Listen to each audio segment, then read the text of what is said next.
Je suis Pirtan. Et ceci est ma légende.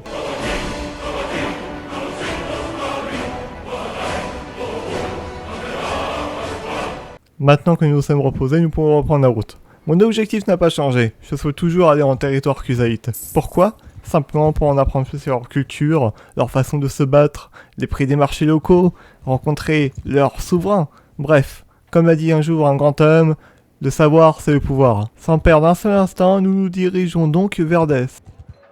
Arrivé dans la ville de Yékéron, sur ma route, l'aubergiste local me sort une histoire plutôt intéressante. En effet, un ingénieur ou plutôt un expert en siège réside dans la ville d'à côté pendant quelques jours. Pour moi, cette information est absolument capitale. Pourquoi? Simplement parce qu'une personne de son calibre serait un atout de poids pour mes futures conquêtes. Ainsi, les villes tomberont une à une grâce à cette personne. Je remercie donc l'aubergiste et je me mets en route vers sa dite ville. Arrivé dans la ville cible, je rencontre la personne qui m'intéresse. Et chose tout à fait remarquable, il est originaire de la culture Kuzaït, la même culture dont je souhaite en apprendre plus. Alors bon, il me raconte ses origines, comment il devient ingénieur, tout ça, et le plus important, c'est qu'actuellement, il n'a aucun travail à proprement parler, donc c'est avec grand plaisir que je le prends sous mon aile.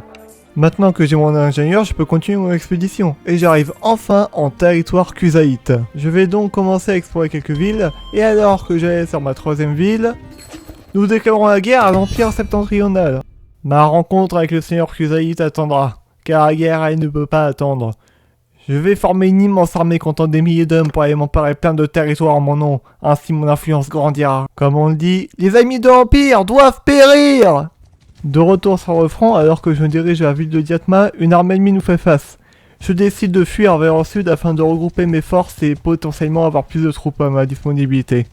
Malheureusement c'était un piège de l'ennemi, nous nous retrouvons seuls, 500 braves soldats face à plus de 1300 ennemis. Sans perdre un seul instant, je décide de faire un volte-face. Certes, ils sont nombreux, mais si je les prends tous un par un, alors dans ce cas nous les écraserons. En avant! Avec à peine 40 pertes, nous écrasons la première armée ennemie. Maintenant nous dirigeons vers notre prochaine cible, que nous balayons de la main. Après cela, nous dirigeons finalement vers la ville de Diatma afin de la prendre, au nom de l'Empire. Fort de 1000 soldats, je décide de lancer l'assaut. Aujourd'hui, Diatma tombera! Nous arrivons sur le champ de bataille. Au loin, nous observons notre cible. Bientôt, cette ville sera mienne.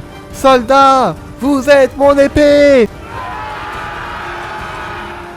La porte ennemie vient d'être percée. Un gigantesque corps à corps s'engage alors.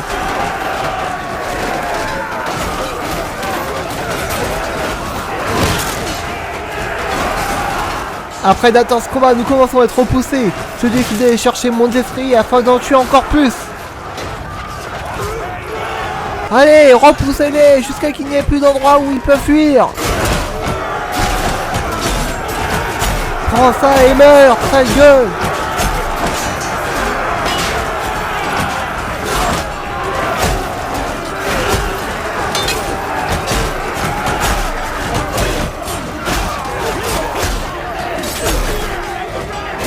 Ça y est, le gros d'ennemi a été abattu et ce qui reste n'est plus un problème.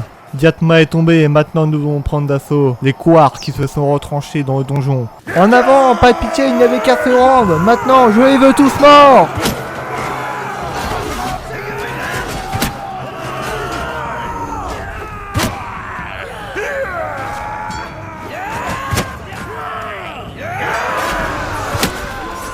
Arrivé au dernier étage, une poignée d'amis nous fait encore face, mais ils ne peuvent rien face à notre nombre et à notre expérience.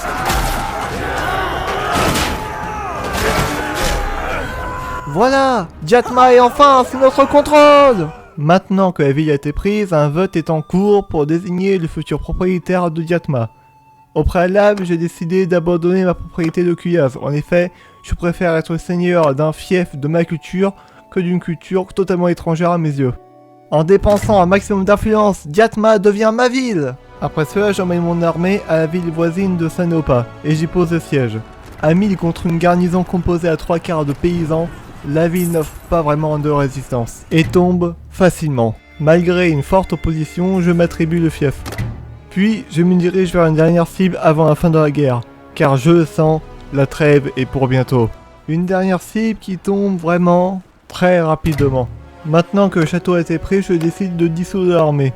Les plus grandes conquêtes ont été faites, il n'y a plus rien à attendre de cette guerre. D'ailleurs, en parlant de château, je décide de le léguer à mon allié.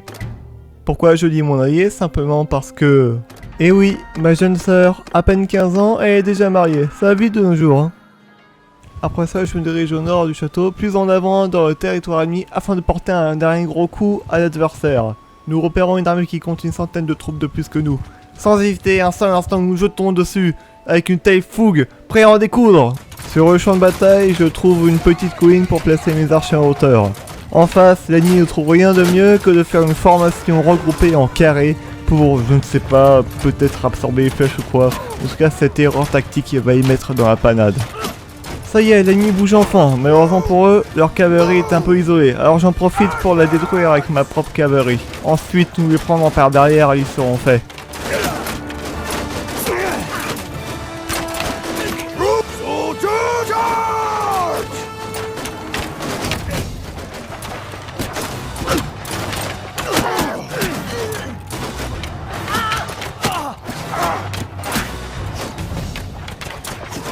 Maintenant qu'ils sont affaiblis, je leur donne la charge et je me jette dans la mêlée. En avant!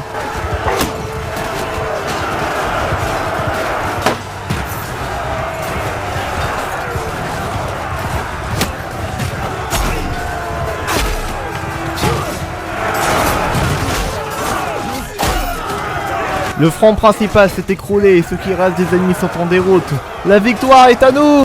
Après la bataille, de par les revenus conséquents que m'a rapporté cette guerre, mais aussi mes nouveaux fiefs qui me rapportent une source d'argent non négligeable, je décide de former un troisième groupe. Un groupe que je confie à Vidar Chanceux, un compagnon qui me suit depuis mes débuts et dont la loyauté m'est acquise depuis bien longtemps. Puis, alors que je descendais vers le sud pour aller voir ma nouvelle propriété, j'apprends qu'une nouvelle ville est tombée. La ville d'Argora nous appartient désormais. Sans hésiter un seul instant, je vote pour mes alliés afin qu'ils obtiennent la ville. Après cela, la paix est signée. Ils devront quand même nous verser un tribut de 2420 pièces d'or qui sera partagé entre chaque famille de l'Empire. Maintenant que les troubles sont passés, je peux aller me reposer dans mon nouveau fief de Saneopa, avant de partir vers d'autres aventures. Dorénavant, de par mes possessions et mes alliances, je contrôle quasiment tout le nord de l'Empire. Le jour de la rébellion d'un nouvel ordre impérial approche grandement. Bientôt, l'Empire sera à nouveau uni.